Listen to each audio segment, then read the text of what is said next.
Hola, buenos días. Bienvenidos al curso online de español. Me llamo Carlos Izquierdo Tobías y soy ex profesor visitante de Jamia Millia Islamia en Nueva Delhi. Ahora nos encontramos en el módulo 11 del paper Introducción al cine latinoamericano. El título del módulo es Historia del cine latinoamericano 11, el cine cubano parte 1. Vamos a hablar primero sobre el cine cubano desde los años 30 hasta 1958. El cine cubano entró en el periodo sonoro con bastante retraso. La primera película sonora se rodaría en 1937, la detectivesca La Serpiente Roja, bajo la dirección de Ernesto Caparrós. Entre 1930 y 1958, el cine cubano produjo alrededor de 80 películas, lo cual no es mucho teniendo en cuenta que en los siguientes 20 años se produjo casi el doble. Las películas anteriores a 1958 eran la mayoría melodramas y comedias marcadas por el folclorismo, la música y el teatro popular vernáculo. Los melodramas mexicanos y los folletines de la radio eran a menudo los modelos a seguir. Con México se realizaron varias coproducciones, entre las que destacan Siete muertes a plazo fijo de 1950 y Casta de Roble del 53, las dos dirigidas por Manuel Alonso. En 1951 se creó la Sociedad Cultural Nuestro Tiempo, una institución para la divulgación de la cultura y el arte, de la que formaron parte algunos de los que luego fundarían el Instituto Cubano del Arte e Industria Cinematográficos.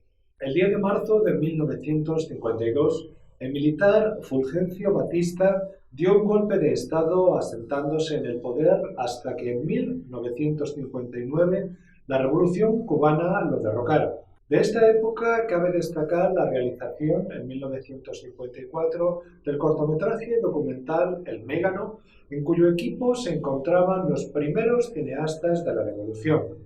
Su director, Julio García Espinosa, contaría con la ayuda de Tomás Gutiérrez Alea, Alfredo Guevara, Jorge Fraga, Jorge Haidú y José Masí.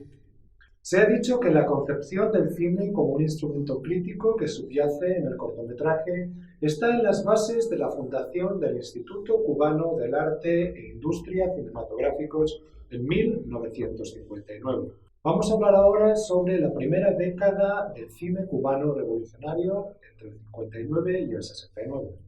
En 1959, el movimiento revolucionario cubano de izquierda provocó la caída del dictador Fulgencio Batista. Fidel Castro se convirtió en el nuevo dirigente del país. Es importante señalar que el cine cubano de la época tuvo que prácticamente comenzar de cero. Entre sus méritos se encuentra el hecho de que al final de la década ya era capaz de producir películas con cierta continuidad. Uno de los hechos que más contribuyó al nacimiento de un cine revolucionario fue la fundación del Instituto Cubano de Arte e Industria Cinematográficos el 24 de marzo de 1959. Esta institución vino a sustituir a la organización Cine Rebelde, que dentro de la Dirección de Cultura del Ejército Rebelde había sido la encargada de rodar documentales durante las primeras semanas de la Revolución, como Esta tierra nuestra, de Tomás Gutiérrez Alea, y La vivienda, de Julio García Espinosa. El instituto nació de la primera ley de cultura del nuevo gobierno, que consideraba el cine como un instrumento para la educación. Pronto esta institución comenzaría a encargarse no solo de la producción, sino también de la distribución y exhibición de películas. Hasta 1983, el ICAIC fue dirigido por Alfredo Guevara. La educación del público era una de las prioridades de los programas culturales de la Revolución. Desde los ciclos de películas organizados por la Cinemateca, dirigida por Héctor García Mesa, pasando por la revista Cine Cubano, fundada en 1960, hasta más tarde programas televisivos como 24 cuadros por segundo, el público cubano tuvo la oportunidad de acercarse al mundo del cine y a los debates que lo rodeaban.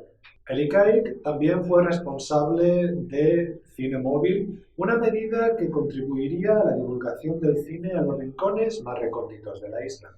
El cortometraje de Octavio Cortázar, por primera vez, de 1967, es un documental de las primeras experiencias de distritos alejados con el séptimo arte. Al comienzo de la existencia del ICAI, los recursos disponibles fueron utilizados para filmar documentales y noticieros sobre los muchos eventos que estaban cambiando la sociedad y economía cubanas, como la reforma agraria de 1959, la expropiación de propiedades de los Estados Unidos al año siguiente o la fallida invasión de Bahía Cochinos en 1961.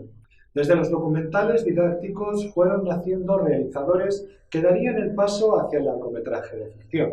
Uno de los directores más valorados del cine cubano del momento sería Tomás Gutiérrez Alea.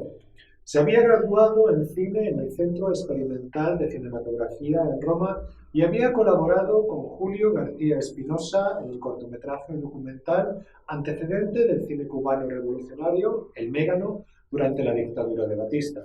Tras documentales como Esta tierra es nuestra, Gutiérrez Alea se atrevió con obras de ficción como Historias de la Revolución de 1960 o Las 12 sillas de 1962.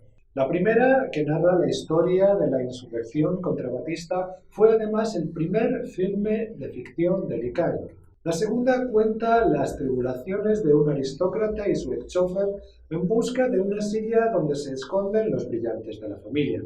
En 1966, Gutiérrez Alea estrena Muerte de un burócrata, una crítica mordaz a la estandarización burocrática que sigue a un hombre a través de oficinas y burocracia en su intento por exhumar el cadáver de su tío al que habían enterrado con su carnet de identidad, documento necesario para que la viuda del difunto pueda percibir beneficios. El filme, en su afán paródico, también incluye homenajes a Buster Keaton, El Gordo y el Flaco, Luis Buñuel y Chaplin. 2 años después aparece Memorias del Subdesarrollo, considerada una de las mejores películas del cine cubano y del cine mundial. En este filme, Gutiérrez Alea reflexiona sobre la función del intelectual en la revolución. Basada en la novela de Edmundo de Noes, Memorias mezcla las técnicas del documental con las de la ficción, creando una narrativa fragmentaria que sigue a Sergio, un burgués aspirante a escritor, durante el periodo comprendido entre la invasión de Bahía Cochinos y la crisis de los misiles. Otro de los realizadores importantes del momento sería Julio García Espinosa, que también estudió en el Centro Experimental de Cinematografía de Roma. El joven rebelde de 1961, con un argumento del cineasta italiano Cesare Sabatini, nos habla de la toma de conciencia revolucionaria de un joven campesino que se ha unido al ejército rebelde. En 1967, el realizador estrena Aventuras de Juan Quinquín, una comedia que parodia las convenciones de Hollywood en una historia picaresca sobre un campesino en su camino de convertirse en soldado. De 1969 son otras 2 obras fundamentales de la época, Lucía, de Humberto Solás, y La primera carga al machete, de Manuel Octavio Gómez. Lucía es considerada una de las obras cinematográficas más importantes del cine cubano. Se trata de una reconstrucción histórica dividida en 3 cuentos con protagonistas femeninas. El primero se sitúa en la colonia y la Guerra de la Independencia y cuenta la historia de una aristócrata de la provincia. La segunda habla de una joven pequeño burguesa en los años 30 en el contexto de la lucha contra el dictador Gerardo Machado.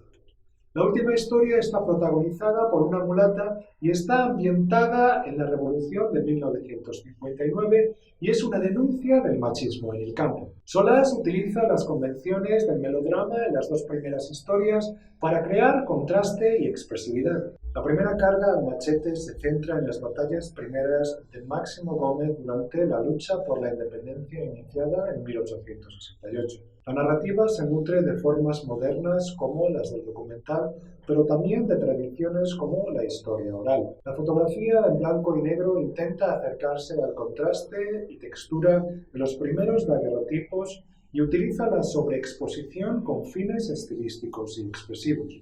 El documental fue también uno de los platos fuertes de la década. Muchos artistas de ficción comenzaron sus carreras en este género, en el que también destacaron Santiago Álvarez, Pastor Vega, José Masip y Sara Gómez. Santiago Álvarez creó un tipo de documental que aprovechaba la escasez, haciendo uso de materiales diversos en un collage lleno de fuerza política y calidad poética.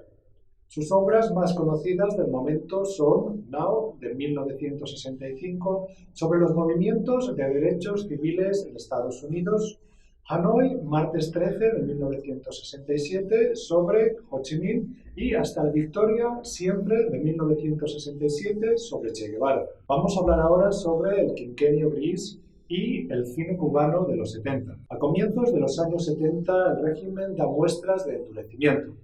El caso Padilla significó el fin del idilio entre muchos intelectuales, también extranjeros, y la Revolución cubana. El poemario Fuera de juego del poeta Padilla, que había sido premiado, fue declarado contrarrevolucionario. Su autor fue juzgado, encarcelado y obligado a retractarse de sus supuestas ideas en la famosa autocrítica. El intelectual cubano Ambrosio Fornet utilizó la denominación de quinquenio gris para referirse a los años entre 1971 y 1976, en los que muchos intelectuales y artistas fueron marginados de la cultura cubana debido a la represión y censura ejercidas desde las instituciones en un intento por establecer las estrategias y normas de producción de la cultura cubana. Escritores como Lezama Lima y Virgilio Piñera fueron marginados por su homosexualidad. Artistas que no comulgaban totalmente con las doctrinas oficiales fueron enviados a las unidades militares de apoyo a la producción. Este es el momento en el que el cine cubano se decanta por el cine retro o historicista, hecho que, según algunos autores, constituye una manera de evitar la crítica a la revolución, pero que, a la vez, es una reflexión sobre las raíces de la nación cubana. Tomás Gutiérrez Alea comienza la década con Una pelea cubana contra los demonios. Es una obra basada en la obra del mismo nombre del antropólogo cubano Fernando Ortiz, que nos transporta a la región de Remedios durante el siglo XVII, donde un cura, en la creencia de que sus feligreses están poseídos, en realidad son víctimas de los piratas, decide trasladarlos al interior. Manuel Octavio Gómez cuenta en Los días del agua del 71 la historia, basada en hechos reales y ambientada en 1936, de una campesina que supuestamente curaba por medio del agua. Políticos y especuladores utilizarán su popularidad para fines propios. El filme fue el primer largometraje cubano de ficción en color y sonido directo. La figura del intelectual y héroe cubano de la Guerra de la Independencia contra España, José Martí, fue revisitada en Paisajes del diario de José Martí en 1972 por el director José Masip, que combina elementos documentales con la ficción en un recorrido por los diversos pasajes del diario de campaña del mencionado personaje histórico. Otra película que mira al pasado de Cuba y que ha sido muy valorada es La última cena, de 1976, de Tomás Gutiérrez Alea. Basada en el ingenio del historiador Manuel Moreno Fraginals, cuenta la historia del propietario de una plantación de la Cuba colonial que en un Jueves Santo desea recrear la Sagrada Cena de Cristo con 12 de sus esclavos, posando como los apóstoles, y acercarlos a las enseñanzas del cristianismo mientras cenan. El propietario les promete que no trabajarán en Viernes Santo y que incluso liberará a uno de los esclavos. Al día siguiente los esclavos ven que las promesas no se cumplen y se rebelan contra su dueño. Este los persigue y asesina, con excepción de uno de ellos que consigue escapar. La historia más reciente del país es analizada en la maniquea El hombre de Maisinicú de 1973 de Manuel Pérez Paredes sobre las investigaciones de un agente de la seguridad del Estado que se ha infiltrado en las bandas contrarrevolucionarias de Escambray para establecer el asesinato del administrador de la finca de Maisinicú en 1964. En el mismo año, Manuel Octavio Gómez estrena Ustedes tienen la palabra, que analiza un juicio en 1969 a 4 hombres acusados de sabotear una planta forestal y reflexiona sobre las posibles circunstancias que condujeron a estos hombres a cometer el delito. También Tomás Gutiérrez Alea mira el pasado reciente en Los sobrevivientes, del 78, sobre una familia de la alta burguesía que se aísla en su mansión para alejarse de los cambios que ha traído la revolución y con la esperanza de que ésta pase pronto. El interés por el pasado épico sobrevivió en el cine cubano, incluso en el género de la animación. En 1970, Juan Padrón creó para la revista Pionero el personaje de cómic Elpidio Valdés, un coronel del Ejército Libertador cubano que lucha contra la metrópoli española acompañado de María Silva, Pepe el Corneta, Eutelia, Marcial y su caballo Palmiche. El salto a la imagen en movimiento sucedió con Elpidio Valdés contra el tren militar en 1974. Desde entonces se han realizado series y largometrajes protagonizados por el popularísimo personaje. La creación del Ministerio de Cultura en 1976 supuso una marcha atrás del proceso de radicalización y recrudecimiento de las políticas culturales cubanas.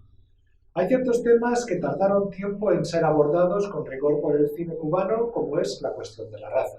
Sergio Girard realizó 3 películas que algunos denominaron despectivamente negrometrajes sobre la esclavitud y la rebelión de los esclavos. El otro Francisco del 75, Rancheador del mismo año y Maluala de 1979. Esta trilogía, que por un lado parece recuperar la cultura de resistencia de los esclavos, no se ocupa de los problemas raciales contemporáneos. Mayor sensibilidad hacia la cuestión de la raza en el contexto contemporáneo muestra, de cierta manera, del 77, de Sara Gómez, que describe la historia de amor entre un trabajador y una maestra en el entorno de una nueva urbanización creada para los habitantes de uno de los barrios más marginales de La Habana.